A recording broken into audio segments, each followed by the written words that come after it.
സംസ്ഥാനം നിയമസഭാ തെരഞ്ഞെടുപ്പിന് സജ്ജമെന്ന് മുഖ്യ തെരഞ്ഞെടുപ്പ് officer doctor Rathan U Kelkar 24നോട്.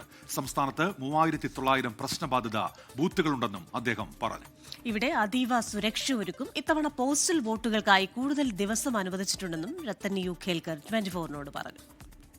Sir, ആദ്യം ഈ ഇലക്ഷൻ പ്രഖ്യാപിക്കുമ്പോൾ തന്നെ ഒരു പരാതി ഉണ്ടായിരുന്നത് കുറച്ച് ദിവസം മാത്രമേ ഉള്ളൂ എന്നാണ്. എങ്ങനെയാണ് ഒരുക്കങ്ങൾ, ഏതുവരെ എത്തി? ഇലക്ഷൻ കമ്മീഷൻ ഓഫ് ഇന്ത്യയുടെ ഒരു തീരുമാനം വന്ന ശേഷം നമ്മളെല്ലാവരും കൃത്യമായിട്ട് ഷെഡ്യൂൾ പാലിക്കണം.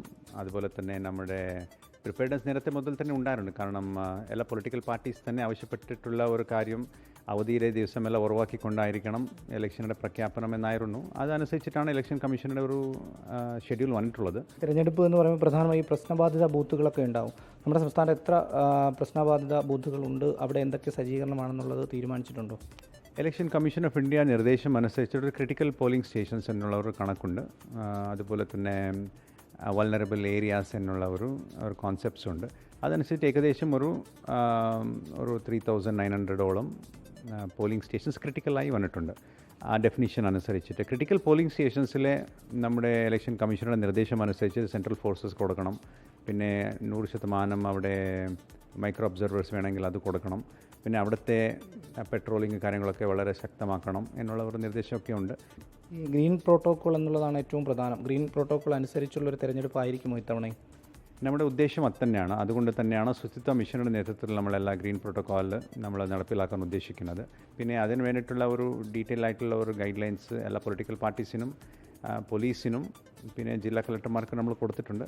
ഇതിൽ പ്രധാനം എന്ന് പറയുന്നത് ഈ പോലീസുകാരടക്കം ഒരു ചെറിയ പരാതി പറഞ്ഞത്, ഇപ്പോൾ കാസർഗോഡ് ജോലി ചെയ്യുന്ന തിരുവനന്തപുരത്തുള്ളവർക്ക് ഈ തിരുവനന്തപുരത്ത് വെച്ചായിരിക്കും പോസ്റ്റലോട്ട്, അപ്പോൾ ഒരു ദിവസം കൊണ്ട് വന്നു പോകാൻ കഴിയില്ല, ലീവ് ബുദ്ധിമുട്ടുണ്ട്. അപ്പോൾ അതിലേതെങ്കിലും ഒരു പരിഹാരം കാണാൻ വേണ്ടി കഴിയുമോ?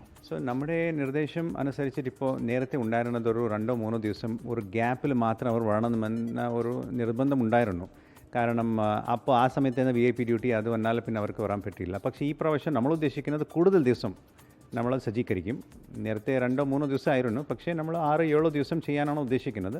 ഒരു കാര്യം കൂടി അവസാനമായി, അതായത് നമ്മൾ ഈ പോളിംഗ് ഡേയിൽ ആദ്യമേ നമ്മൾ തന്നെ എഴുതി കാണിക്കുന്നൊരു വാർത്ത, അവിടെ മെഷീൻ തകരാറായി, ഇവിടെ മെഷീൻ തകരാറായി, അത് പരിഹരിക്കുന്നതിന് വേണ്ടി എന്തെങ്കിലും ഒരു നടപടി ഉണ്ടോ?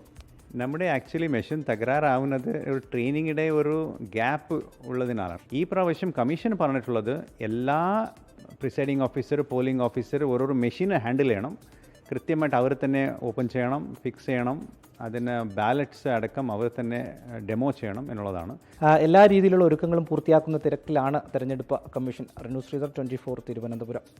ലോകത്തെവിടെയായാലും ഏത് സമയത്തും 24 വാർത്തകളും ഓഗ്മെന്റഡ് റിയാലിറ്റി പാക്കേജുകളും എക്സ്പ്ലെയിനറുകളും വിശദമായി കാണാൻ ഞങ്ങളുടെ YouTube ചാനൽ നിങ്ങൾക്ക് സബ്സ്ക്രൈബ് ചെയ്യാം.